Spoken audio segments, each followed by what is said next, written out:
পোস্টগুলোর ওপরেও কয়েকটা ক্লাস আগেও রেকর্ডেড ছিল। আমি জানি না এগুলো তোমাদেরকে আমি আগের থেকে দিয়েছিলাম কি না। যদি দিয়ে থেকে থাকি তাহলে তোমরা যদি শুনে থেকে থাকো তাহলে কিছু জিনিস ওখানেও বলা আছে। বাট এনিওয়ে আমি এখানেও সেই জিনিসগুলোকে রিপিট অবশ্যই করব।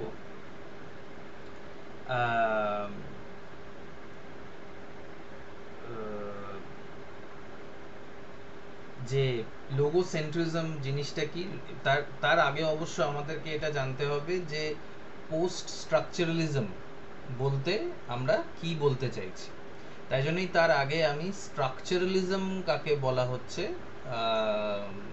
তার ব্যাপারে আমি এটা বলেছিলাম যে স্ট্রাকচারালিজম একটা মুভমেন্ট যেটা ইউরোপে 1920s নাগাদ থেকে শুরু হয়।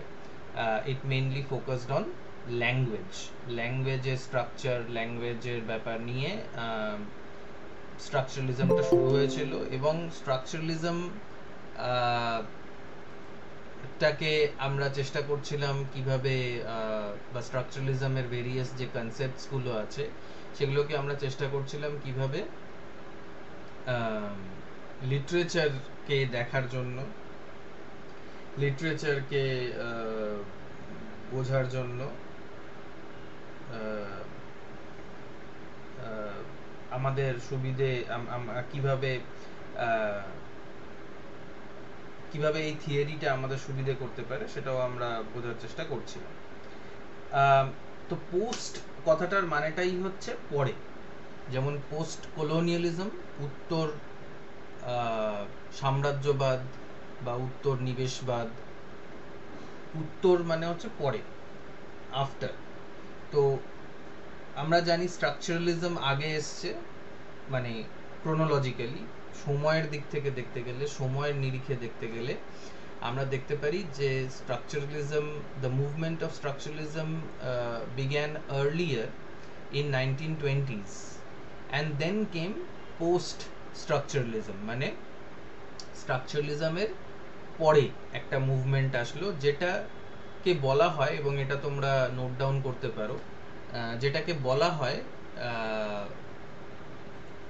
both a continuation of structuralism and a challenge to it. Both a continuation of structuralism and a challenge to it. মানে পোস্ট স্ট্রাকচারালিজম স্ট্রাকচারালিস্ট আইডিয়াস গুলোকে চ্যালেঞ্জ করছে, কোয়েশ্চেন করছে, সাবভার্ট করছে, কিন্তু আবার একই সময় পোস্ট স্ট্রাকচারালিজম ওই স্ট্রাকচারালিস্ট আইডিয়াস গুলোকে ক্যারি ফরওয়ার্ডও করছে। যেমন ধরো আমাদের যে জেনারেশনটা বা তোমাদের জেনারেশন, তোমাদের আগের যে জেনারেশনটা আছে, তোমার মা বাবা বা ওই বয়সের যে লোকজন, তাদের জেনারেশনকে চ্যালেঞ্জ করো, তাদের জেনারেশনের সব কথা মেনে নাও না, তাদের জেনারেশনের নিয়ম কানুনগুলো তোমাদের কাছে বোকা বোকা বলে মনে হয় অনেকগুলো, কিন্তু আবার ওই ফ্যামিলি, ওই কালচার, ওই নাম, ওই রকম দেখতেও আমাদেরকে, আমাদের পেরেন্টসদের মতন, আমাদের অ্যানসেস্টার্সদের মতন, সেটাকেই কিন্তু আমরা চালিয়ে যাচ্ছি, চ্যালেঞ্জও করছি। আবার কোনো কোনো সিদ্ধান্ত, কোনো কোনো নিয়ম, কোনো কোনো আইডিয়া, মতামত আমরা কন্টিনিউ করি। তো বলা যেতে পারে যে স্ট্রাকচারালিজম, পোস্ট স্ট্রাকচারালিজমের কিছু কিছু আইডিয়াসকে কন্ট্রাডিক্ট করে, চ্যালেঞ্জ করে, অপোজ করে, আবার কিছু কিছু জিনিসকে সাপোর্ট করে, কন্টিনিউ করে, এনহ্যান্সও করে, অনেক সময় অ্যাম্পলিফাই করে দেয়, আরও সেটার ব্যাপারে গভীরতায় চলে যায় আর কি। তো পোস্ট স্ট্রাকচারালিজম শুরু মোটামুটি হচ্ছে 1960-এর দশক থেকে, মোটামুটি, মানে এরকম মানে তোমাদেরকে শুরু থেকেই বলে এসেছি যে এরকম ভাবে কোনো জিনিসের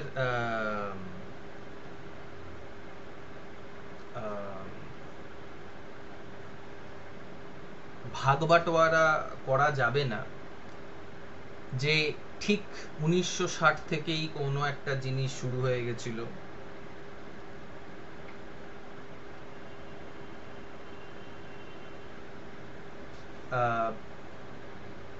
যে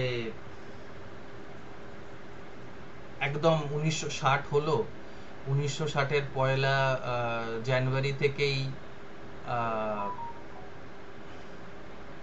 দেখা গেল যে পোস্ট স্ট্রাকচারালিজম সকালবেলা থেকে শুরু হয়ে গেল, এরকম কোনো ব্যাপার নয়। কিন্তু পোস্ট স্ট্রাকচারালিজমটাও স্ট্রাকচারালিজমের মতনই একটা movement particularly in linguistic studies. যদিও বাই 1960s পোস্ট স্ট্রাকচারালিজম টাকে অনেক রাইটাররা লিটারেচারের মধ্যে নিয়ে এসেছিল, কিন্তু লিটারেচারের মধ্যে নিয়ে এসেছিল ঠিকই, কিন্তু পোস্ট স্ট্রাকচারালিজমও ভাষার নিরীক্ষেরই কিন্তু ভাষারই একটা থিওরি, ঠিক আছে? সো যদিও post structuralism is more into hardcore literature, post স্ট্রাকচারালিজমের বেসটাও কিন্তু ল্যাঙ্গুয়েজ, ঠিক আছে? মূল যে কিছু কিছু লেখক আছে,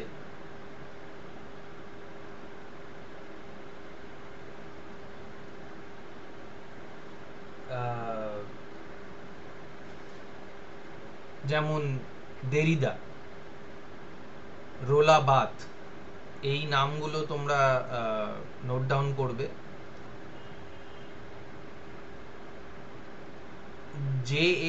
JACQUES, জাক, উচ্চারণটা হয় জাক, জাক দেরিদা, DERRIDA, দেরিদা। তারপরে রোলা, ROLAND, রোলা বাত, BARTHES, মানে উচ্চারণ এরা ফ্রেঞ্চ ক্রিটিক। আবার অন্য সব ক্রিটিকদের মতনই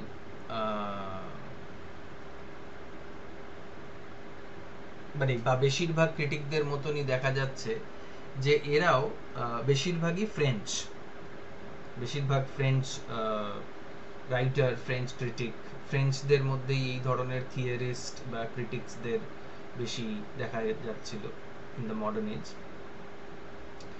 তো জুলিয়া ক্রিস্টেভার নাম আমরা ফেমিনিজমেও পেয়েছিলাম, most probably in the third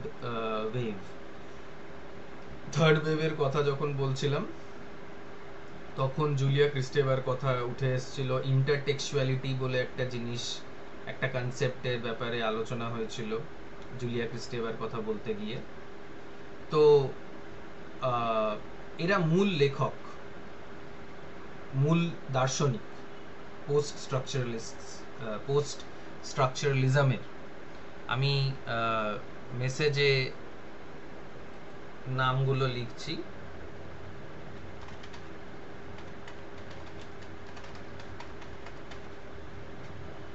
jack দেরিদা, দেরিদা DIRIDA হবে, ডাবল আই হয়ে গেছে ওটা, আমি আবার ঠিক বানানটা লিখে দিচ্ছি। JACQUES, ডাবল আর হবে আর একটা আই হবে, হ্যাঁ, জাক দেরিদা।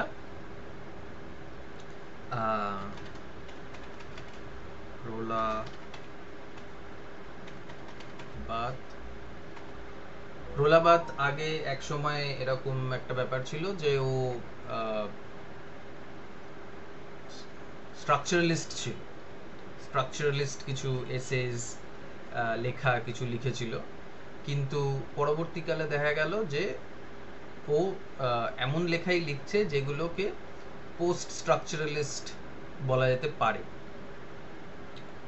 এবার আবার একটা জিনিস, যেমন রোম্যান্টিক পোয়েটসদের কেউ কোনোদিনও রোম্যান্টিক পোয়েট, মানে রোম্যান্টিক পোয়েটসরা নিজেদেরকে কোনোদিনও রোম্যান্টিক পোয়েটস বলেনি, স্ট্রাকচারালিস্টরা নিজেদেরকে কোনোদিনও স্ট্রাকচারালিস্ট বলেনি, তেমনি পোস্ট স্ট্রাকচারালিস্টরাও নিজেদেরকে কোনোদিনও ওই নামে ডাকতো না।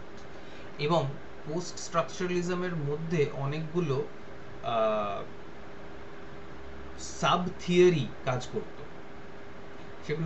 সেগুলোর মধ্যে একটা তোমাদের সিলেবাসে আছে, সেটা হচ্ছে ডিকনস্ট্রাকশন, হাইপার রিয়ালিটি, তারপরে লাকাঁ বলে আর একজন লেখক ছিলেন, সাইকোলজিস্ট। যেমন ফ্রয়েড মডার্নিজমের ক্ষেত্রে বলা যেতে পারে, তেমনি লাকাঁ বলা যেতে পারে পোস্ট স্ট্রাকচারালিস্ট সাইকোলজিস্ট ছিলেন। তো জাক লাকাঁও একজন যোগদান করেছেন এটাতে, বানানটা একই, জাকস লাকাঁ, अगेन ফ্রেঞ্চ। জুলিয়া ক্রিস্টেভা, এরা বলা যেতে পারে পোস্ট স্ট্রাকচারালিস্ট, এবং পোস্ট স্ট্রাকচারালিস্ট লেখা এরা লিখতেন, ঠিক আছে। আর একজনেরও নাম, যিনি ডিকনস্ট্রাকশনের সাথে জড়িত আর কি, তার নামটা এই মুহূর্তে মনে পড়ছে না, কিন্তু নামটা মনে পড়লে আমি তোমাদেরকে বলে দেবো।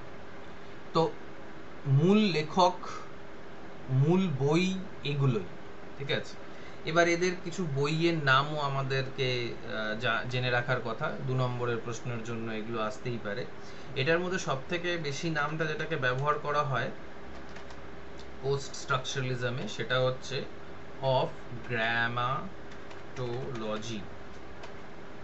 এটা একটা বইয়ের নাম, অফ গ্রামাটোলজি। হ্যাঁ, মিশেল ফুকোকেও পোস্ট স্ট্রাকচারালিস্ট বলা হয়। আমি নামটা না, মিশেল ফুকো নামটা মনে করতে চাইছিলাম না, আমি নামটা মনে করতে চাইছি হচ্ছে একজন ডিকনস্ট্রাকশনিস্ট লেখকের আর কি। আমি মিশেল ফুকো ইজ আর মিশেল ফুকো ইজ ওই টার্মটা কি, যেটা ইয়েও ছিল, নট আর্কিওলজিস্ট, অ্যানথ্রোপোলজিস্ট বলা যেতে পারে মিশেল ফুকোকে। আর তার আগে যে anthropologist is very famous, but I am forgetting his name,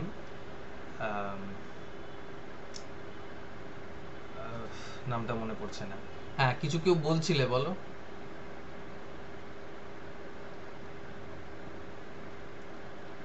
কেউ আনমিউট করেছিলে?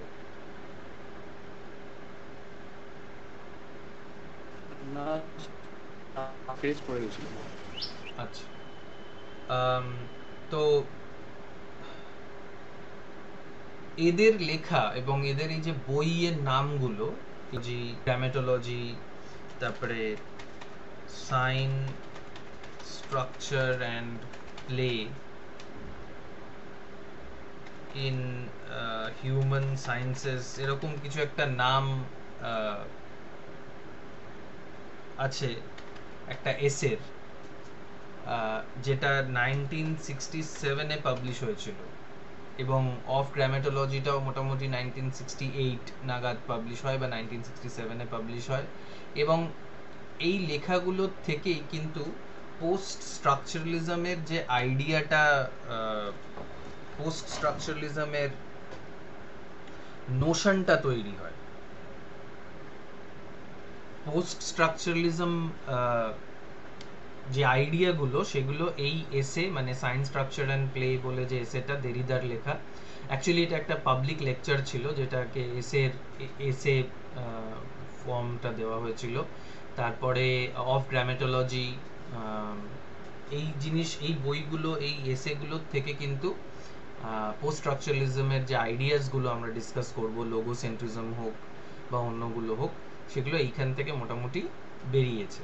ঠিক সেরকমই ফুকোর কথা বলতে গিয়ে বলা যেতে পারে madness and civilisation, history of sexuality, দাস পেগ জারাথুস্ট্রা, ও না, দাস পেগ জারাথুস্ট্রা সরি, ওটা তো নিটশের লেখা, সরি। ফুকোর ফেমাস লেখাগুলো হচ্ছে madness and civilisation, history of sexuality, discipline and punish. এই ধরনের বইগুলোর মধ্যে ও নিজের ওই আইডিয়াটা দিচ্ছে। তবে রোলা বার্থের মতন মিশেল ফুকো কোনো সময় মানে শুরুর দিকে তাকে স্ট্রাকচারালিস্ট বলা হতো, বা স্ট্রাকচারালিস্ট রাইটিংস উনি লিখতেন, স্ট্রাকচারালিস্ট টেন্ডেন্সিস ছিল ওনার লেখার মধ্যে। কিন্তু পরবর্তীকালে দেখা গেল যে উনিও পোস্ট স্ট্রাকচারালিজমের দিকে বেশি ঝুঁকে পড়েছেন, উনি পোস্ট স্ট্রাকচারালিজমের ব্যাপারে বেশি লিখছেন। একটা জিনিস আমি তোমাদেরকে বললাম যে পোস্ট স্ট্রাকচারালিজম যে বই, সেটা হচ্ছে যে both a continuation and a challenge. Continuation এবং চ্যালেঞ্জ দুটোই বলা যেতে পারে post structuralism of structuralism. Post স্ট্রাকচারালিজমেরও ব্যাপারটা একই, ভাষার ওপরে ভীষণ জোর দেওয়া হয়, ভাষাটাই হচ্ছে মূল। ইনফ্যাক্ট লাকা বলে যার নাম আমি নিলাম, এই লাকা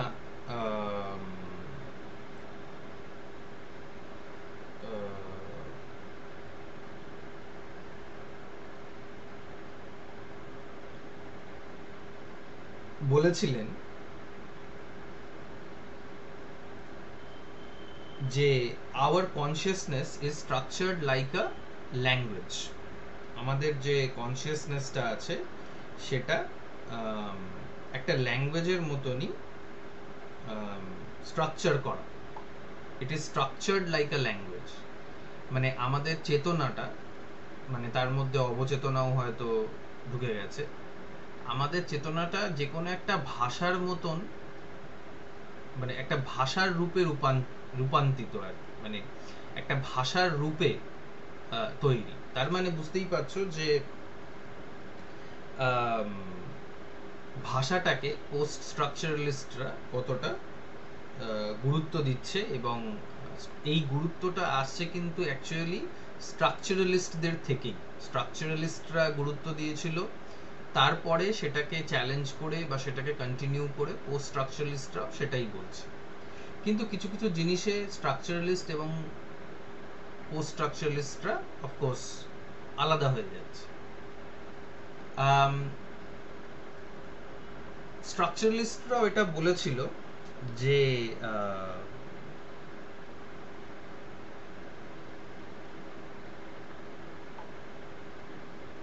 ভাষাটা arbitrary, language is arbitrary, traditional, কোনো মাথামুন্ডু নেই ভাষার।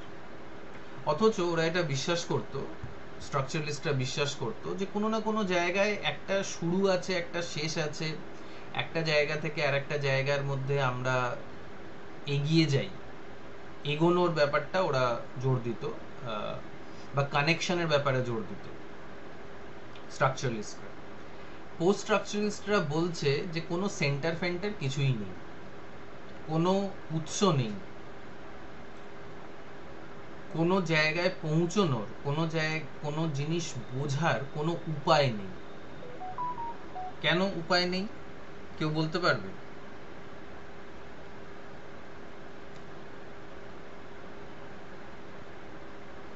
নিজের মানে জাস্ট কমন সেন্সটাকে ইউজ করো। ল্যাঙ্গুয়েজের ব্যাপারে কথা হচ্ছে, হ্যাঁ বলো। স্যার আরেকবার রিপিট করুন, ঠিক এক্স্যাক্টলি বুঝতে পারলাম না কি বলতে চাইলেন। স্ট্রাকচারালিস্টরা বলতো, মানে স্ট্রাকচারালিস্টদের যে এইমটা ছিল সেটা কি ছিল? সেটা ছিল হচ্ছে যে ভাষার মাধ্যম দিয়ে সারা বিশ্বের যা কিছু ঘটে চলেছে সব জিনিসগুলোকে জেনে ফেলা। এবং ওরা মনে করতো যে স্ট্রাকচারালিস্ট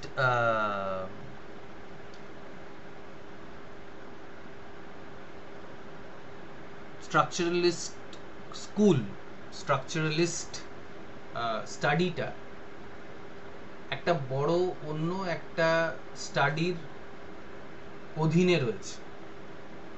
সেই বড় স্টাডিটা কি ছিল? সেমিওটিক্স। তোমাদের এই টার্মটা আমি বলেছিলাম, সেমিওটিক্স। কি বলেছিলাম স্টাডি তো? Of language. হ্যাঁ, হ্যাঁ sir. Study of science, science of science. হ্যাঁ হ্যাঁ, মানে চিহ্নের বিজ্ঞান বা চিহ্ন নিয়ে গবেষণা করা, চিহ্ন পড়াশোনা করা। তার মানে ওরা বিশ্বাস করতো যে ভাষাটা চিহ্ন থেকে উৎপন্ন হয়েছে, বা চিহ্নগুলোকে বুঝলে বা চিহ্নর পেছনে ফিলোসফিটা বুঝে গেলে আমরা হয়তো ভাষাটাকে বুঝে যাব, আমরা হয়তো জগৎটাকে, ইউনিভার্সটাকে আমরা বুঝতে শিখব। Their grand plan was to understand the entire universe. স্ট্রাকচারালিস্টরা বিশ্বাস করত, বা ওরা চাইতো, ভাবতো যে একটা বড় ওদের প্ল্যান আছে। আমাদের সবারই বড় বড় প্ল্যান থাকে, 5 বছরের, 10 বছরের। তো সেই প্ল্যান হিসেবে আমরা কাজ করি, এবং স্ট্রাকচারালিস্টদের প্ল্যান ছিল এটা, বা ওরা এটা এখনো চেষ্টা করে এটা বোঝার যে একটা স্যাম্পল দেখে, একটা ভাষা দেখে, ভাষার একটা স্যাম্পল দেখে সেই ভাষাটার ব্যাপারে, বা ভাষাটাকে দেখে সেই কালচারটার ব্যাপারে, কালচারটা দেখে সেই হিস্ট্রিটার ব্যাপারে, হিস্ট্রি দেখে পুরো হিউম্যান সিভিলাইজেশনের ব্যাপারে, হিউম্যান সিভিলাইজেশন দেখে মেবি অন্য জগতের সিভিলাইজেশন বোঝার চেষ্টা করা।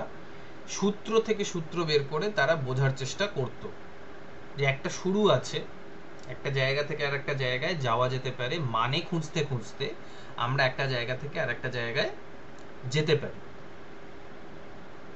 কিন্তু পোস্ট স্ট্রাকচারালিস্টরা যখন আসলো, মানে ওদের হিসেবে আর কি, রিমেম্বার পোস্ট স্ট্রাকচারালিস্টদের আস্তে আস্তে কিন্তু অলরেডি দুটো ওয়ার্ল্ড ওয়ার হয়ে গেছে। সেকেন্ড ওয়ার্ল্ড ওয়ার সবে সবে শেষ হয়েছে, 15-20 বছর হয়েছে শেষ হয়েছে। মানে এটা তোমাদের হিন্ট দিলাম আর কি। তো ওরা বিশ্বাস করত, মানে পোস্ট স্ট্রাকচারালিস্ট যারা, তাদের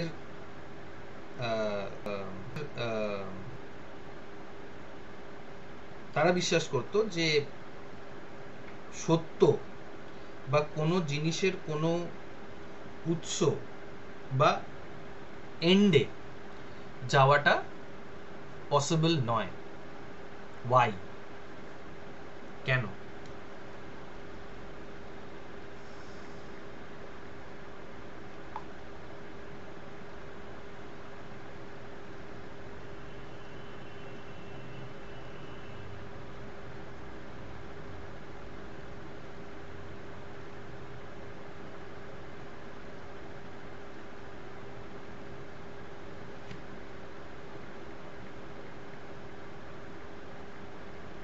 বলো, তোমাদের যেটা মনে হয়, মানে বা তোমাদের যদি মনে হয় যে প্রশ্নটারই কোনো মানে নেই, সেটাও বলতে পারো। মানে পোস্ট স্ট্রাকচারালিস্ট, স্পেশালি ডিকনস্ট্রাকশনিস্ট যারা, ডিকনস্ট্রাকশনটাও তো আমরা পড়বো, তারা একটা কথাই বলছে যে it is impossible to reach truth. সত্যটা কি সেটা আমরা কোনোদিনও জানতে পারবো না। কেন?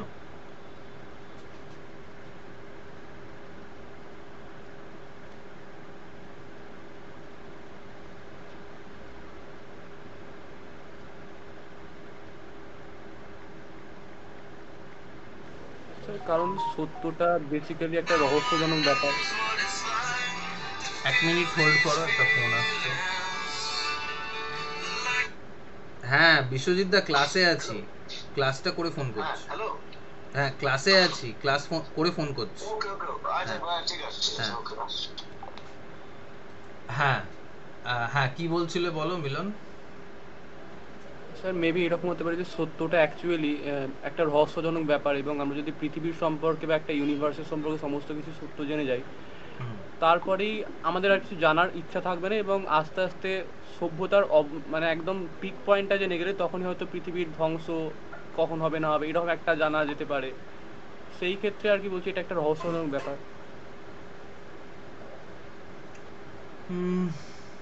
ওকে, অন্যদের কি মনে হয় যে পৃথিবী কবে ধ্বংস হবে? রহস্য, সত্যটা রহস্য কেন? সত্য রহস্য তো মানে কি করে মানে সত্যটাকে রহস্য কেন বলছো মিলন? মানে সত্যটা তো রহস্য থাকা উচিত নয়, এক্স্যাক্ট অপোজিট হওয়া উচিত। আমাদের সবসময় সত্যিটা তো আমাদের কাছে থাকা উচিত, আমাদের জানা উচিত। মানে ধরো মিলন, আমি মানে গহন সত্য মানে ফিলোসফিক্যাল ট্রুথের কথা বলছি না, ধরো একটা সিম্পল জিনিস। ধরো তোমাকে 100-তে কেউ 70 নাম্বার দিয়েছে, তোমার পাওয়ার কথা ছিল 90, ঠিক আছে? তুমি কি এটা জানতে চাইবে না যে 20 নম্বর কিসে কাটা গেল? হ্যাঁ স্যার, সেটা অবশ্যই চাইবো, কিন্তু আমি ফিলোসফিক্যাল ব্যাপারের দিক থেকে এটা ভাবলাম আর কি। ফিলোসফিক্যাল ব্যাপারটাও যদি ধরা হয়, তাহলেও আমরা সবাই কি জানতে চাই না যে আমরা কবে মারা যাব? হ্যাঁ, অনেক সেটা কিছু অবশ্যই সার্টেন হয়ে চাইবো। যাবে, মানে খুব খুবই ডিসঅ্যাপয়েন্টমেন্ট এবং খুবই ডিপ্রেশনে চলে যাব, কিন্তু অনেকগুলো জিনিস ক্লিয়ার হয়ে যাবে আমাদের কাছে। যদি ধরো আমি জানতে পারলাম যে আমি কালকে মারা যাব, তাহলে অবশ্যই আমি তোমাদের ক্লাস ক্লাস বন্ধ করে আমি মানে নয় কাঁদবো, নয় যা আমার মানে মন চায় একদিনের মধ্যে আমি করে নেওয়ার চেষ্টা করব। ফিলোসফিক্যাল ট্রুথ তাই শুধু নয়, সব জিনিসেরই ট্রুথ। এবং ফিলোসফিক্যাল ট্রুথটাও যদি জানতে হয়, মানে অনেকের ফিলোসফি কথাটার মানেটাই হচ্ছে যে লাভ অফ ট্রুথ।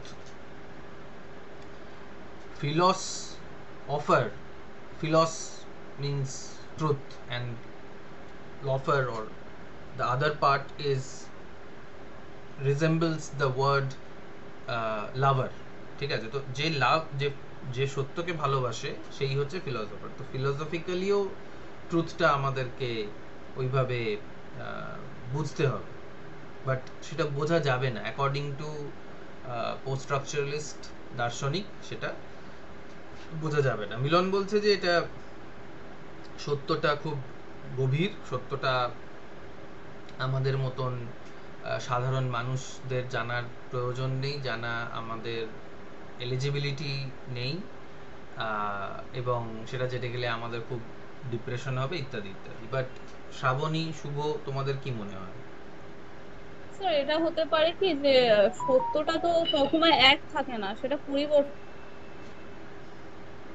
ওকে। হয়। হুম। তার জন্য হয়তো সত্য জানাটা ঠিক না, মানে সব সময় সত্যটা তো এক সময় মানে এক থাকে না, সবসময় সেটা পরিবর্তন আছে।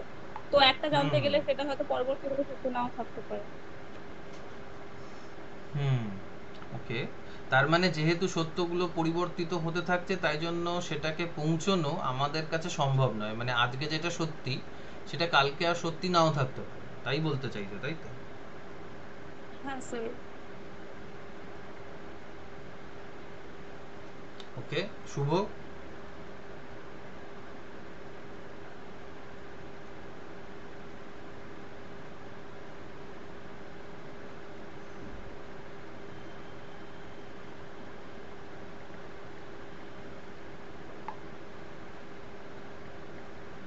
শুভ?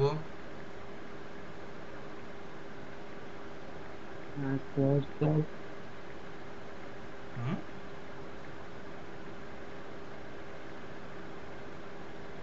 তুমি কি কথা বলতে পারবে নাকি কোনো অসুবিধা হচ্ছে? মেসেজ করতে পারো। হ্যাঁ স্যার, হ্যাঁ স্যার, হ্যাঁ স্যার, হুম, বুঝতে বলো। পারছি। হুম।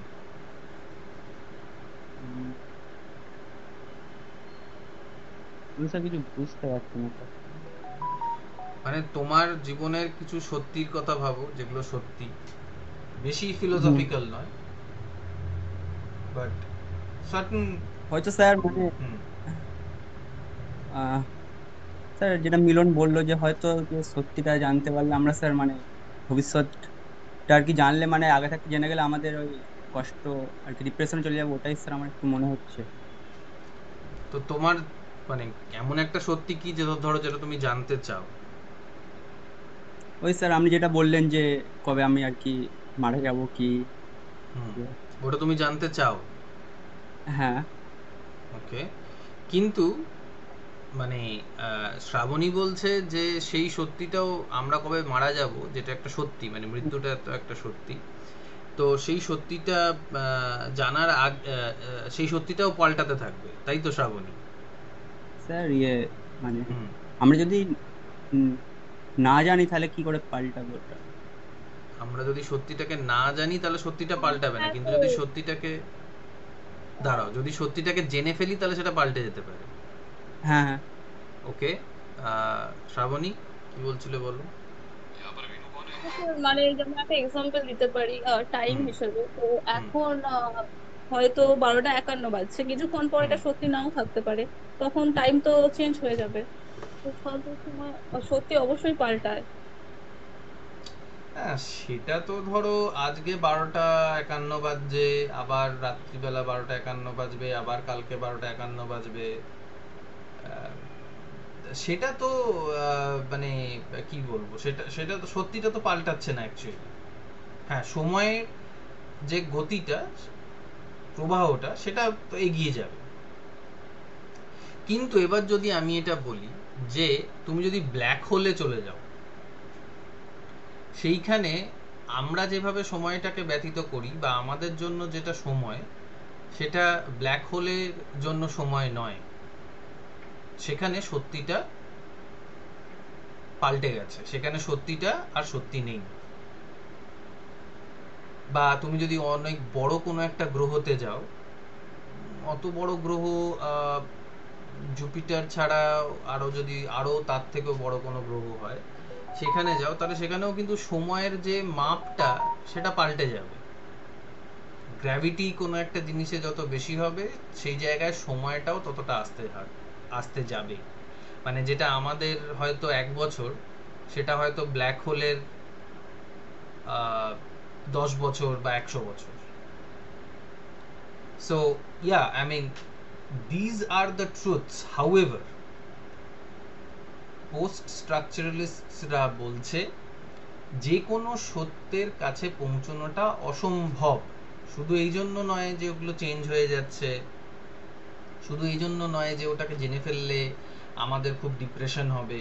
কে নিকুচি করেছে ডিপ্রেশন? কারণ post structuralism does not deal with emotions, it deals with science. সায়েন্সের জন্য ডিপ্রেশন না ডিপ্রেশনের কোনো ব্যাপার নেই। ডাক্তার তাই জন্য বলে দেয় যে তোমার ক্যান্সার হয়েছে, তুমি অমুক দিনে মারা যাবে। ডিপ্রেশন হবে কি হবে না আর কিছু করার নেই, ঠিক আছে? বাট পৌঁছতেই পারবো না আমরা সত্যটা। যেটা শ্রাবণী বলল খুব পার্টিনেন্ট, খুব মানে একদম কাছাকাছি চলে গেছিল জিনিসটার, যে পাল্টাতে থাকে সত্যটা, কিন্তু কিভাবে পাল্টায়?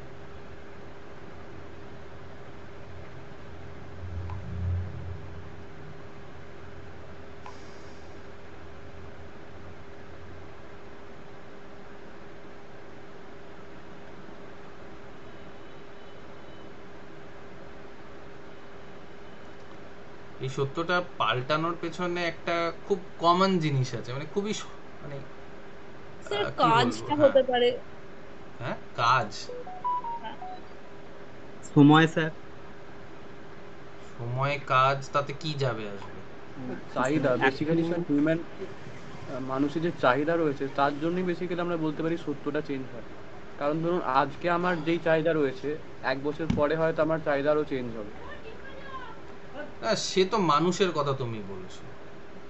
জন্তুদের জন্তুদের হয়তো একটাই চাহিদা বা দুটো চাহিদা, খাবার, প্রজনন করার ইচ্ছা। মানুষদেরও তাই। কিন্তু আহ, মানুষ নয় যে জিনিসগুলো, মানে মানুষের বাইরে বা মানুষের জগতের বাইরে যে জিনিসগুলো, সেগুলোও তো, সেগুলোর মধ্যেও তো কিছু সত্যি আছে। সেগুলো কিভাবে পাল্টায়?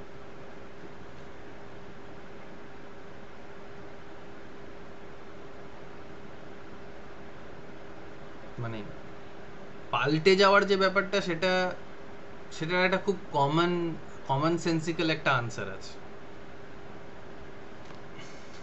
দেখার দৃষ্টিভঙ্গি। দেখার দৃষ্টিভঙ্গিটা কিভাবে ব্যক্ত হয়?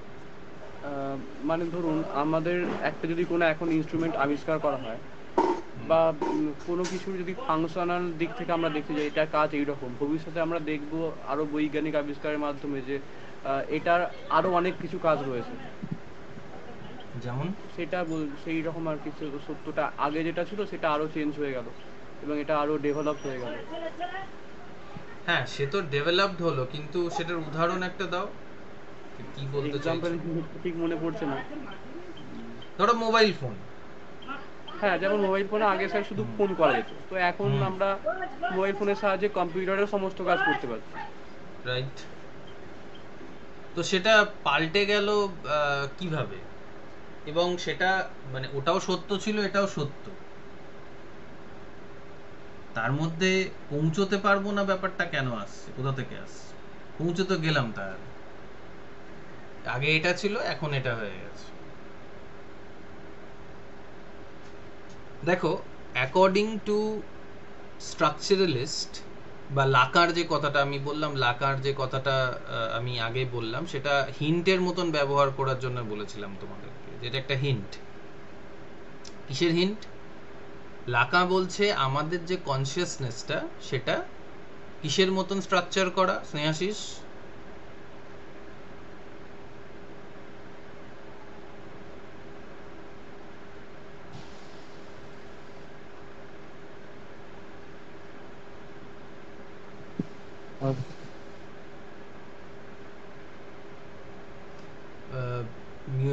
মাইক্রোফোনে অসুবিধা থাকলে ইয়ে করে দাও, মেসেজ করে দাও। শ্রাবণী বলো ততক্ষণ।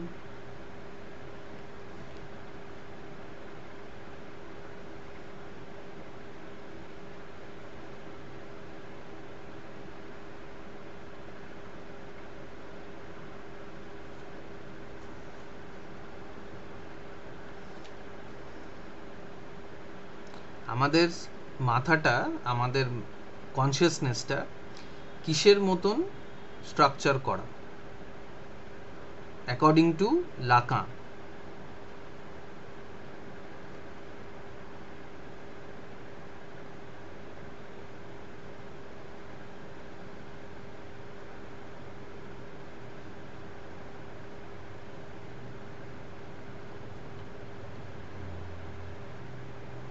মিলন, কি বললেন শুনতে পেলাম না। লাকার ব্যাপারটা আগে আলোচনা করলাম তো। লাকা, যে জাক লাকা বলে একজন পোস্ট স্ট্রাকচারালিস্ট, হ্যাঁ স্যার। সে ভাষার ব্যাপারে বা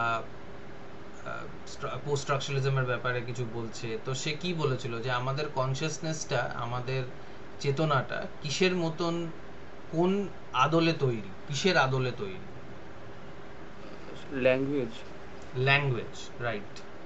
আর আমরা কি দিয়ে আমাদের আশেপাশের সব জগৎ, সব কিছু বুঝতে পারি? Sign. Science, yes. And language is a sign, চিহ্ন। মানে তুমি বিজ্ঞানের কথা বললে না চিহ্নের কথা বললে? সাইন। বিজ্ঞান না চিহ্ন? চিহ্ন স্যার। চিহ্ন, হ্যাঁ। তো ভাষা একটা চিহ্ন। হ্যাঁ আমরা স্যার, অ ক খ, সাইন বললাম তো, চিহ্ন। হ্যাঁ হ্যাঁ হ্যাঁ চিহ্ন স্যার। হ্যাঁ। তো আমরা অ ক খ লিখি, সেটাও একটা চিহ্ন। তো আমরা আমাদের জগৎটাকে according to post structuralist, according to structuralist একটাই ভাবে জানতে পারি, একটাই ভাবে চিনতে পারি, সেটা হচ্ছে ভাষা দিয়ে।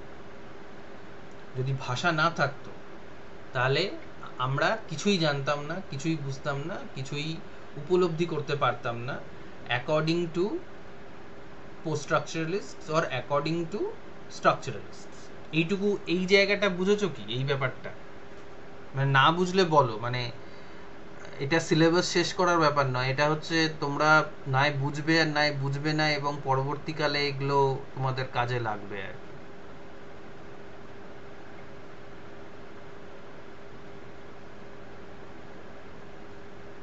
হ্যাঁ স্যার, মোটামুটি তো বুঝতে পারলাম। না, মোটামুটি নয়, পুরোটা বুঝতে হবে। মার্কসিজমের যেমন ভাবে বলা হয়েছিল যে আমাদের পারিপার্শ্বিক,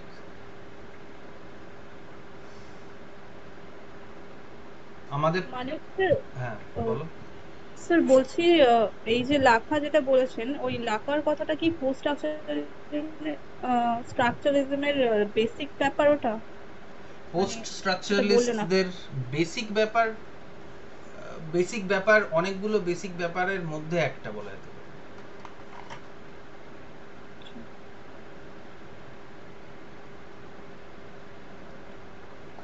যেভাবে বলছিলাম যে মার্কসিজমের ক্ষেত্রে কি হচ্ছে, মার্কসিজমের ক্ষেত্রে মার্কসিস্টরা বলছে যে আমাদের পারিপার্শ্বিক যে আবহাওয়া মানে ওয়েদার বা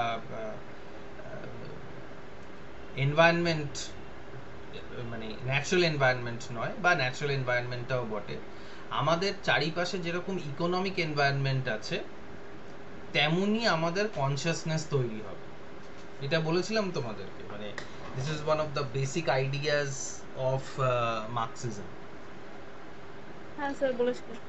হ্যাঁ, যে ধরো তোমার কাছে ল্যাপটপ থাকলে তোমার পড়াশোনার প্রতি কনসিয়াসনেসটা অন্যরকম হবে, ফোন থাকলে অন্যরকম হবে, পিসি থাকলে অন্যরকম হবে, মানে পিসি আমি নই, মানে পার্সোনাল কম্পিউটার, বা না থাকলে কোনোটাই যদি না থাকে তাহলে আবার অন্যরকম হবে। তোমার কাছে টাকা থাকলে তুমি একরকম তোমার মানসিকতা হবে, টাকা না থাকলে অন্যরকম মানসিকতা হবে, অত্যাধিক টাকা থাকলে অন্যরকম মানসিকতা হবে, তোমার কাছে অনেক ফার্নিচার থাকলে তুমি একরকম তোমার মানসিকতা হবে, and so on and so fourth.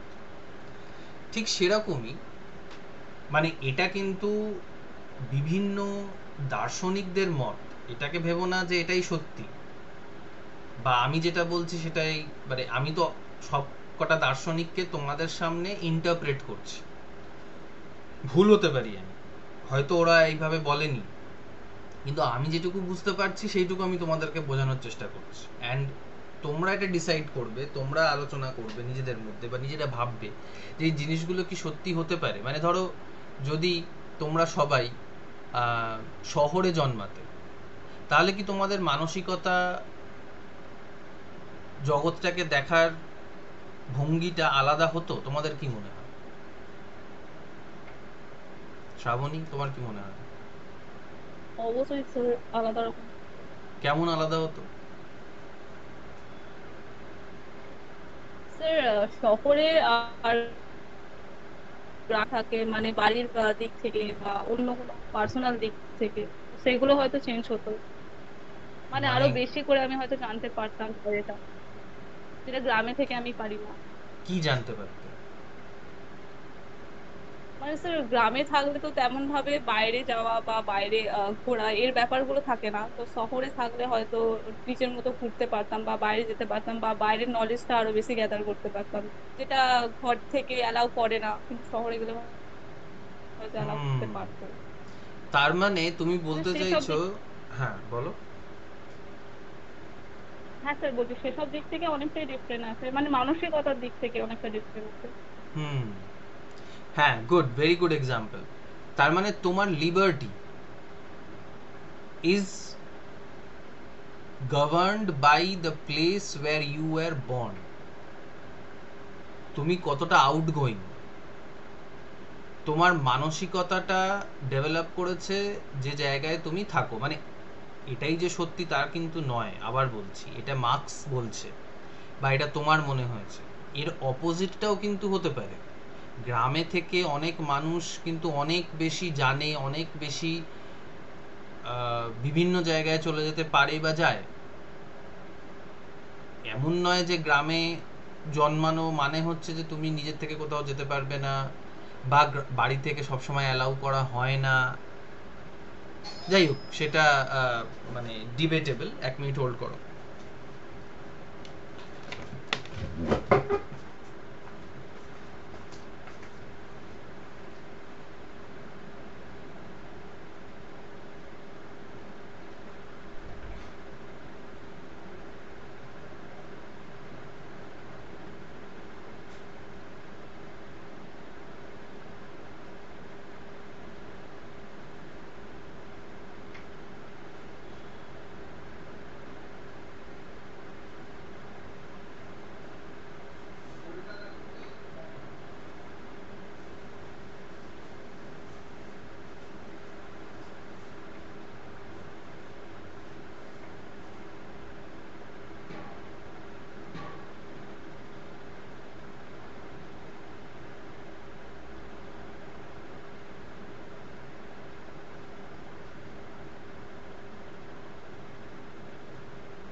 Sorry for the interruption.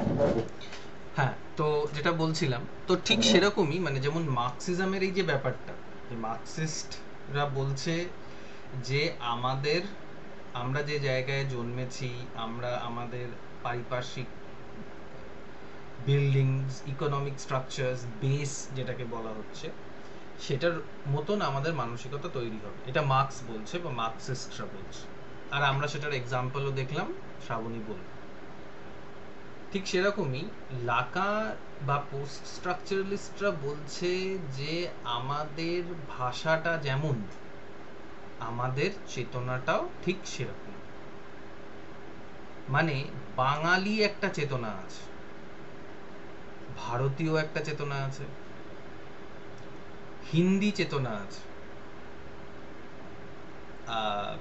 English চেতনা আছে। আবার এগুলো ফিলোসফিক্যাল থটস, সবসময় রিয়ালিটির সাথে ম্যাচ করবে না, বা এগুলোকে বোঝা, তোমরা খুবই ছোট, তোমাদের বয়সটা খুবই কম, মানে বয়সের সাথে ম্যাটার করে না এটা, বাট স্টিল মানে ইউ আর ইয়াং, তো তোমরা এক্ষুনি জিনিসগুলোকে মাথার মধ্যে একদম সেট করে নেবে তা নয়, কিন্তু বা যদি করে ফেলতে পারো তাহলে মাথাটা কিছু দিনের জন্য গোলাবে, মাথা বঙ্গ করে ঘুরবে, তারপরে ঠিকও হয়ে যায়। আর ঠিক না হলে আমার মতন খ্যাপা হয়ে রাস্তায় ঘুরে বেড়াবে, ফিলোসফি পড়াবে। তো যাই হোক, ভাষাটা আমাদের যেমন, মানে ধরো আমরা ছোটবেলার থেকে খুব ভালো ক্লিয়ার ওয়ার্ডস, খুব সুন্দর সুন্দর কথা শুনে আমরা বড় হচ্ছি। তো অ্যাকর্ডিং টু লাকা বা according to post structuralist, according two দেরিদা, আমরা নাকি ভালো মানুষ হয়ে যেতে পারি। ভালো কথা, ভালো ওয়ার্ডস আমরা যদি শিখি, তাহলে আমাদের চেতনাটা নাকি ভালো হয়ে যেতে পারে। কোনো গ্যারান্টি নেই, but according to post structuralist. যেমন ধরো আমাদের সবার বন্ধু সার্কেলের মধ্যে একজন করে খিস্তিবাজ থাকে। তোমাদের মধ্যে কে ক্লাসে সব থেকে বেশি খিস্তি কে করে?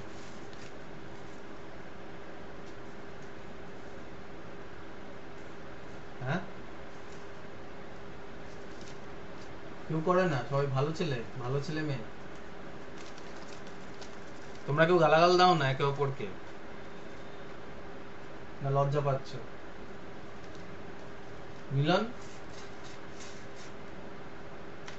সব থেকে বেশি ক্লাসে মুখ খারাপ কার?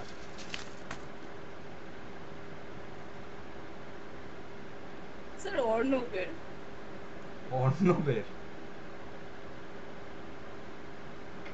আচ্ছা, কেন বলো তো? তোমাদের কি কোনো সময় মনে হয় যে অর্ণব কেন এত মুখ খারাপ করে? না এমনি জাস্ট? আমারও খুব মুখ খারাপ, তোমরা কোনোদিন হয়তো শোনোনি, কিন্তু আমার বন্ধু বান্ধবরা জানে বা আমার কলিগরা জানে যে আমি কথায় কথায় গালাগাল দিয়ে কথা বলি। অর্ণবের ফ্যামিলি ব্যাকগ্রাউন্ড বা অর্ণবের স্কুল বা অর্ণব যেখানে থাকে সেটার ব্যাপারে কি তোমাদের কোনো ধারণা আছে? স্যার স্কুলের ব্যাপারে আছে, আর ফ্যামিলির গার্জিয়ান যে মানে বাবার ব্যাপারে আছে। ওকে, আর তোমার মনে হয় যে হ্যাঁ কি বলো? আচ্ছা বলুন। হ্যাঁ, তুমি যেটা বলছিলে কমপ্লিট করো। বললাম ফ্যামিলির, হ্যাঁ ওটাই বললাম, ফ্যামিলির ব্যাপারে পুরোপুরি নেই, কিন্তু স্কুলটা যেহেতু আমাদের সাথে করেছে ততটা আছে। আর ওর বাবা যেহেতু আমাদের স্কুলের টিচার ছিল, তো বাবা সম্পর্কে জ্ঞানটা। ওকে, তো আমরা সাধারণত এটা মনে করি যে মানে স্কুল টিচাররা খুব ভালো, মানে ভাষা দিক থেকে দেখতে গেলে খুবই ভালো হবে। তো অর্ণব কেন গালাগাল দিচ্ছে? স্যার আমার মনে হয় পুরোপুরি ফ্যামিলি থেকে ডিটাচ এবং সোশ্যাল থেকেও ডিটাচ, মানে ও সাধারণত কোনো সোশ্যাল ফেস্টিভ্যাল বলুন বা কিছুতে ও কোনোতে জয়েন করে না এবং সবসময় বাড়ির মধ্যেই থাকে। এটা একটা আমার মনে হয়, মানে ও যতটা একটা খিস্তি মানে তার থেকে আমার মনে হয় স্যার ও বেসিক্যালি অন্য টাইপের একটা, মানে আইসোলেটেড বা ইন্ট্রোভার্ট এরকম বলছো? হ্যাঁ মানে ও নিজেকে একটু আলাদা ইন্ট্রোভার্ট রাখতেই পছন্দ করে আর কি। হ্যাঁ, শ্রাবণী কি বলছো? স্যার ইন্ট্রোভার্ট ঠিক বলা যায় না স্যার, সবার সাথে কথাও বলে, মানে ও একটু নিজের মতো থাকতে পছন্দ হুম, করে। সেটার জন্য আমরা বলতে পারি যে ও যে ভাষাটা শোনে বা ওর বন্ধু বান্ধবদের কাছ থেকে বা ইন্টারনেটের থেকে যে ধরনের ভাষাও শোনে, অ্যাকর্ডিং টু লাকা ওর চরিত্রটা ওরকমভাবে তৈরি হয়েছে, এটা বলা যেতে পারে। কিন্তু আবার এটার বিরুদ্ধেও বলা যেতে পারে যে ওর চরিত্রের সাথে ও যে ভাষা শুনে বড় হয়েছে বা ভাষা শুনেছে তার কোনো সম্পর্ক নেই। কারণ দেখা যাচ্ছে যে ওর বাবা স্কুল টিচার, ওর মা শিক্ষিত, ওর দাদা শিক্ষিত বা ও যদি দাদা থাকে, বা ওর দিদি শিক্ষিত, সবাই শিক্ষিত, ও একটা সম্ভ্রান্ত পরিবার থেকে আসছে, তাও ওর ভাষা খারাপ। সেটার সাথে কোনো সম্পর্ক নাও থাকতে পারে, আবার থাকতেও পারে। এবার আসল কোথায় আসছি সেটা হচ্ছে যে বা আমি আমার ব্যাপারে বলি যে আমারও মুখ খারাপ এবং আমি কেন কথায় কথায় গালাগাল মন্দ করি। আমার দুটো জিনিস মনে হয়। এক হচ্ছে যে গালাগাল দিলে আমার রাগটা, আমার মনের মধ্যে যে রাগটা আছে সেটা বেরোয়, আমি গালাগাল দিয়ে নিজের রাগটা প্রকাশ করি।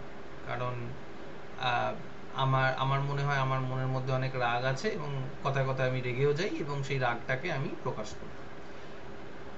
দ্বিতীয়ত, সত্যি কথা বলতে আমার এনভায়রনমেন্ট, মানে যেমন নিম্ন মধ্যবিত্ত সবারই পরিবারের এনভায়রনমেন্ট হয়, কেউ যে খিস্তি খেউর সবসময় করছে আমার চোখে কানের সামনে তা নয়।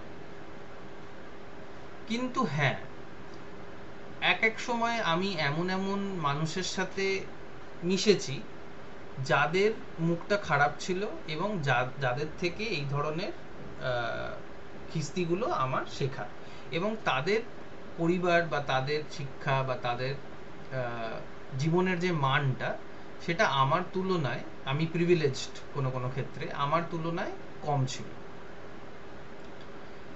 এইটা বলছে স্ট্রাকচারালিস্ট, এই পোস্ট স্ট্রাকচারালিস্টরা, যে তোমার ভাষাটা তোমার চেতনাকে তৈরি করে দেবে, এবং আমাদের পুরো জগৎটাই নাকি এই ভাষার ওপরে টিকে আছে। ভাষা যেমন, জগৎ তেমন, যেমন ভাষা তেমন পৃথিবী। আমাদের পৃথিবীটা আমরা তৈরি করেছি মানে অনেকটা, আর তাই জন্য আমাদের ভাষাটাও, এই আমাদের তৈরি করা জগৎটা ঠিক আমাদের ভাষার মতন। কেউ একটা উদাহরণ দিতে পারবে এটা? একটু ভাবো যে এই কথাটা কি সত্যি হতে পারে যে কোথায় ভাষার রূপ আমাদের রাস্তাঘাট, আমাদের বিল্ডিং, আমাদের আমাদের জামা কাপড়, খাওয়া দাওয়াতে প্রতিবিম্বিত হতে পারে?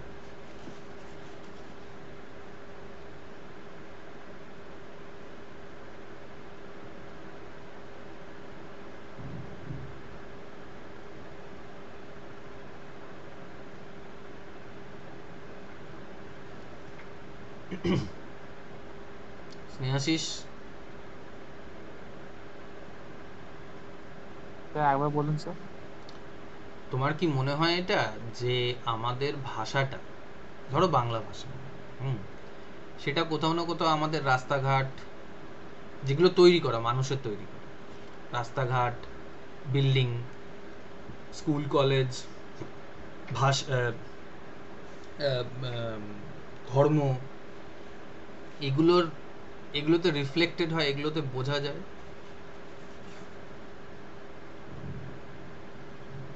মানে বাঙালি রাস্তা, বাঙালি বিল্ডিং, বাঙালি খাবার, কিছু আছে এরকম? হয় কি কিছু? স্যার যে স্নেহাশিস যেগুলো বলে প্রমোট নিক, করা তারপর হয় সেগুলো শ্রাবণী তো বলবে। হ্যাঁ, স্নেহাশিস বলো।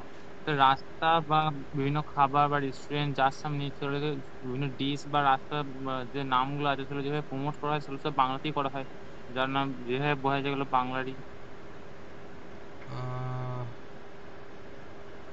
রাস্তাঘাটের নাম দেওয়া বাঙালি নাম, কিন্তু রাস্তার যে স্ট্রাকচারটা, সেটাতে কি বাঙালিয়ানা কিছু আছে? মানে দেখেই বোঝা যাবে যেটা বাঙালিদের রাস্তা বা বাঙালিদের পরিচয় আছে রাস্তায়।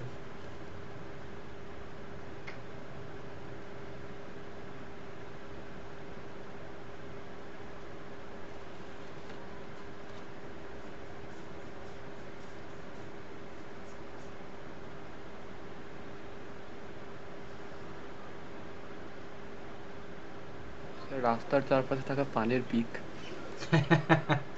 ওকে, গুড। আচ্ছা, শ্রাবণী কিছু বলছিলে, বলো। হ্যাঁ স্যার, বলছিলাম যে খাবারের দিক থেকে যেটা বলছেন স্যার, বাঙালিয়ানার খাবার তো আছে না, মানে বাঙালি তো হ্যাঁ, মানে আলাদা সেটার সাথে ভাষার কি সম্পর্ক?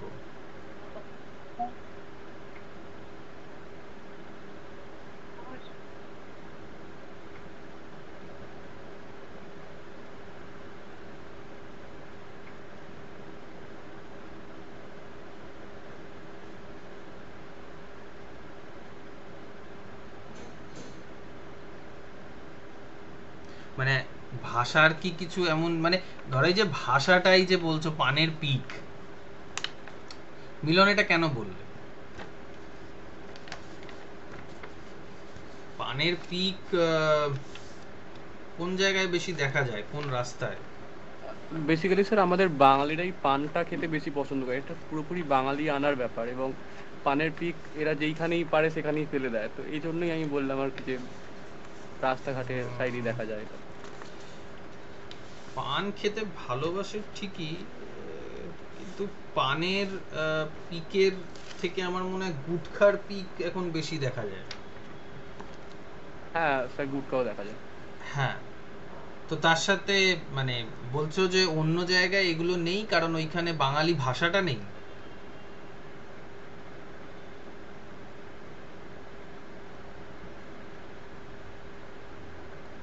ধরো একটা খুব ছোট এক্সাম্পল দিচ্ছি, এটা মাথায় এলো আমার।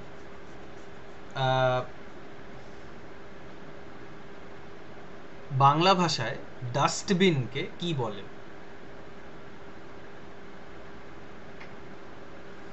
ময়লা রাখার পাত্র, এরকম একটা কিছু বলে। কোনো পার্টিকুলার নাম আছে কি, যেমন ডাস্টবিন? না সেরকম। অন্য কেউ বলবে, বলতে পারবে?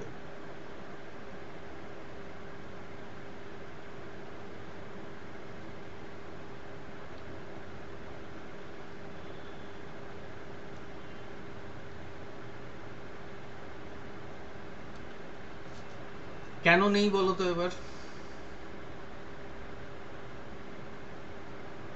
কারণ স্যার এই কনসেপ্টটাই বাঙালিদের মধ্যে প্রথমে ছিল না।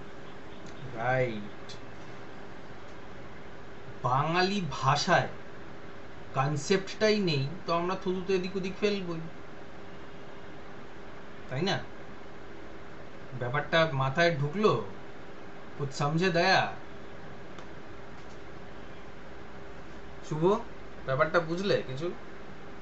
আচ্ছা, শ্রাবণী আগে আনমিউট করেছে, বলুন। হ্যাঁ স্যার, বলছি স্যার পানের থেকে যে কথাটা বলছে এটা শুধু বাঙালিদের একটা দেখা যায়, মানে যে রাস্তাগুলো আছে না, ওয়েস্ট অ্যাকর্ডিং টু বেঙ্গলের মিলন বাইরে সেই জায়গাতেও তো দেখা যায় না। কোথায় দেখা যায়? কোথায় কোথায় দেখা যায়? বলছি ওয়েস্ট বেঙ্গল বাইরে যে জায়গাগুলো আছে সেগুলো যেমন যেমন তো দেখা যায়, বাংলা ভাষা নেই। যেমন এই যেমন আছে যে ব্যাঙ্গালোর, রাজস্থান এইসব জায়গা। ব্যাঙ্গালোর, রাজস্থান এইসব জায়গায় দেখা যায়। সব, হ্যাঁ হ্যাঁ, হ্যাঁ বলো। মানে ওরকমই কিছু। হ্যাঁ, কি কেটে গেল কথাটা, আবার বলো।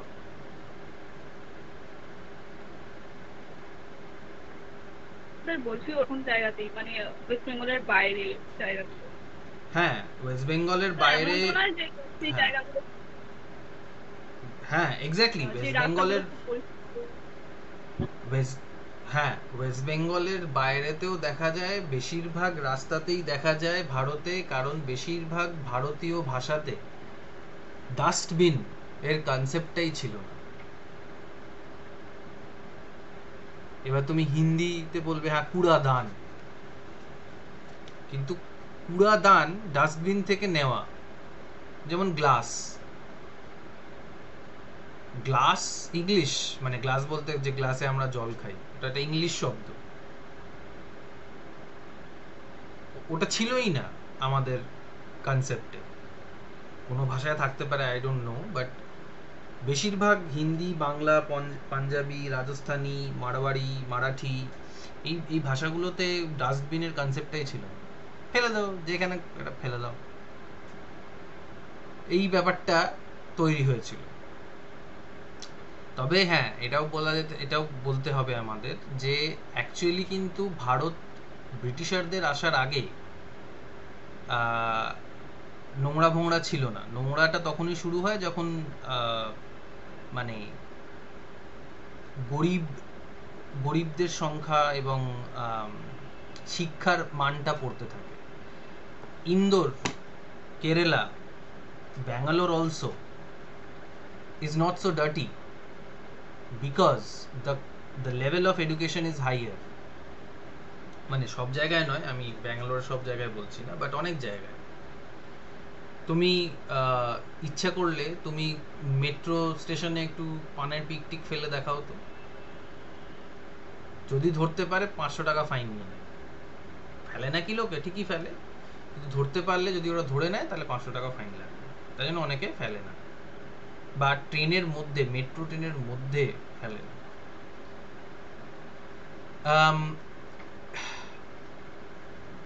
এই জিনিসটা হচ্ছে ভাষার সাথে জড়িত এই জন্য, কারণ কিছু কিছু কনসেপ্ট আমাদের ভাষায় ছিল না, সেটা বাইরে থেকে পরে এসেছে, আমরা সেটাকে অ্যাডাপ্ট করতে একটুখানি আমাদের সময় লাগে। আবার আর একটা জিনিস দেখো, থুতু ফেলার ব্যাপারটা বলছি, যে আগে এক সময় মেটালের রাস্তা, পিচ রাস্তা হতো না, মানে অনেক আগে যখন পিচ রাস্তা হতো না, তাই থুতু ফেললে মাটিতে থুতুটা সোক করে নিত, দেখা যেত না। এখন দেখা যায়। মানসিকতা বদলায়নি থুতু ফেলার, কিন্তু মেটেরিয়াল বদলে গেছে, যেটার জন্য থুতুটা দেখা যেতে পারে। দেখো, পোস্ট স্ট্রাকচারালিজমের ব্যাপারটা এটাই যে ভাষাটাকেই সবসময় আমাদেরকে দেখতে হবে, ভাষাটাই আসল, এবং এই ভাষার মধ্যেই ভাষাকে চ্যালেঞ্জ করার একটা পসিবিলিটি আছে। এটা আমি পরের দিন তোমাদের সাথে আলোচনা করব, আজকে অনেকটাই সময় পেরিয়ে গেছে। যাই হোক, তোমরা যেটুকু তোমরা আজকে শুনলে সেটাকে মানে বোঝার চেষ্টা করো, ভাবার চেষ্টা করো এই জিনিসটাকে নিয়ে। অফকোর্স কনফিউশন হওয়াটাই স্বাভাবিক, কনফিউশন যেটা হবে অবশ্যই তোমরা বলবে যে এটা কনফিউশন হচ্ছে, বা এই জিনিসটা এরকম নয়, কারণ অন্য জায়গায় অন্যভাবে তুমি জিনিসটাকে দেখেছো। That is very natural and very normal. ঠিক আছে, ওকে। তো আজকের জিনিস থেকে কোনো কনফিউশন থাকলে কিছু বলো। হ্যাঁ স্যার, বলছি স্যার, তাহলে মেন থিমটা কি ওই কনসেপ্টটা, মানে ভাষার সাথে যে রিলেটেড আমাদের এইসব কিছু, তাহলে ওটা কি কনসেপ্ট মেনলি? হ্যাঁ, এটা একটা কনসেপ্ট যে আমরা আমাদের ভাষাটা যতদূর, আমাদের সিভিলাইজেশন, আমাদের ভাবনা চিন্তা, আমাদের ভাবার শক্তিটাও ততদূর। আমরা অতটাই ভাবতে পারি যতটা আমাদের ভাষাটা এগিয়েছে। ভাষা যদি উন্নত না হয়ে থাকে তাহলে আমাদের কালচার, আমাদের সিভিলাইজেশন, আমাদের মেটেরিয়াল ওয়ার্ল্ডটাও চেঞ্জ হবে না, উন্নত হবে না। According to post structuralists, the main theme is this of post structuralism, যে এভরিথিং ইজ ল্যাঙ্গুয়েজ। এবং এই যে সত্যির ব্যাপারটা যে কেন পৌঁছানো যাবে না, কারণ সত্যিটা তৈরি হয়েছে শব্দ দিয়ে, ভাষা দিয়ে। ঠান্ডা মাথায় ভেবে দেখো, সব সত্যি যা আমরা জানি সবই ভাষার মাধ্যমে আমাদের কাছে এসেছে। ভাষা ছাড়া কোনো সত্যি আমাদের জগতে নেই।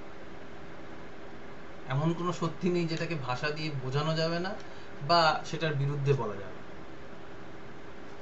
ঠিক আছে, এটা নিয়ে আবার আলোচনা করব, নেক্সট ক্লাসে আলোচনা আর করব। হ্যাঁ বলো। বলো বলো। ভাষা যে উন্নত করবে, হ্যাঁ ভাষা ভাষা উন্নতির মানে মানে বোঝা যায় কি করে? টিচার কি ভাষার হতে পারে? ভাষার উন্নতি কিভাবে বোঝা যায়? হ্যাঁ, একটা প্যারাডাইম আমি জানি। মানে বললে হ্যাঁ বলো। হ্যাঁ বলুন। হ্যাঁ স্যার, আপনি হ্যাঁ বলুন না। হ্যাঁ, একটা প্যারাডাইম যেটা আমি জানি, আমার মনে হয় যেটা ভাষার উন্নতি হতো যদি ভাষাটা যুগের সঙ্গে পায়ে পা দিয়ে চলে। যেমন নতুন প্রযুক্তিকে যদি ভাষাটা গ্রাস করে ফেলে, ধরে ফেলে, আমার মনে হয় ওই ভাষাটা উন্নত ভাষা। যেমন বাংলা ভাষা খুব সহজেই মোবাইল, আর্টিফিশিয়াল ইন্টেলিজেন্স, ব্যাটারি, এই ধরনের জিনিসগুলোকে নিজের মতন করে দিয়েছে। সে একটা জোক আছে যে একটা লোক একটা জায়গায় গেছে, স্টেশনে নেমেছে, নেমে একজন রিক্সাওয়ালাকে দেখতে পেয়েছে। তো সে রিক্সাওয়ালাকে বলতে চায় যে সে ইউনিভার্সিটি যাবে। তো সে ভেবেছে রিক্সাওয়ালা অশিক্ষিত, ইউনিভার্সিটি তো অনেক বড় একটা ইংরাজি শব্দ, রিক্সাওয়ালা বুঝবে না, তাই না ওকে বলছে যে বিশ্ববিদ্যালয়ে চেনো, যাবে? তো রিক্সাওয়ালা তো লোক নিতেই হবে, ও বুঝতে পারছে না কি ব্যাপারটা, কিন্তু ও তুলে নিয়েছে, বলে হ্যাঁ জানি, চলুন। অনেকক্ষণ ঘুরছে ঘুরছে ঘুরছে ঘুরছে, কিন্তু কিছুতেই আর বিশ্ববিদ্যালয় আসছে না। তো লোকটা রেগে যাচ্ছে, বলছে হ্যাঁ তুমি জানো না কোথায়, আমাকে তুলে নিয়েছো টাকার জন্য। তো একটা লোককে জিজ্ঞেস করেছে, আচ্ছা দাদা, রাস্তা দিয়ে একটা লোক হেঁটে যাচ্ছিল, জেন্টলম্যান টাইপ, তাকে জিজ্ঞেস করলো যে আচ্ছা দাদা ইউনিভার্সিটিটা কোথায়? তো বলে এই তো ইউনিভার্সিটি সামনে। তো রিক্সাওয়ালা রেগে গেছে, বলছে হ্যাঁ আমি রিক্সাওয়ালা বলে আপনি আমার সাথে ইংরেজিতে কথা বলছেন, আর ওই লোকটার সাথে আপনি বাংলায় কথা বললেন, ইউনিভার্সিটি বললেন। ইউনিভার্সিটি বললে তো কখন আপনাকে আমি ইউনিভার্সিটিতে ঢুকিয়ে দিতাম। মানে ব্যাপারটা কি, বিশ্ববিদ্যালয় কথাটা অবসলিট হয়ে গেছে, ইউনিভার্সিটি কথাটাকে বাংলা নিজের ভাষার মধ্যে পরিণত করেছে। এইটা একটা মান হতে পারে, এটা একটা মাপ হতে পারে, but it's not the ultimate thing. এরপরে উন্নত ভাষা কাকে বলে সেটা আমার মতন মূর্খের জন্য বলাটা একটুখানি মুশকিল। মানে এটার জন্য আমাদের বড় বড় সেমিনার কনফারেন্সে যে বড় প্রফেসররা আসেন, ওনাদেরকে এই প্রশ্নটা আমরা করতে পারি। ভেরি গুড কোয়েশ্চেন শ্রাবণ। ইনফ্যাক্ট তুমি এটা ফেসবুকে ছেড়ে দিতে পারো, দেখো কেউ উত্তর দেয় কিনা, বা তোমরা নিজেদের মধ্যে আলোচনা করতে পারো যে উন্নত ভাষা মানেটা কি হয়, উন্নত ভাষার কি মান, কি জিনিসে সে উন্নত হয়। ঠিক আছে, anything else? Okay sir. Sir বলছি, আপনি বলেছিলেন যে কিছু কিছু সাজেশন আপনি দিয়ে দেবেন, তো সেটা হ্যাঁ ঠিক আছে, হবে আমাকে স্যার? কালকে রাত্রিবেলা একটুখানি মনে করাও, আমি কালকে রাত্রিবেলার মধ্যে তোমাদেরকে দিয়ে দেবো।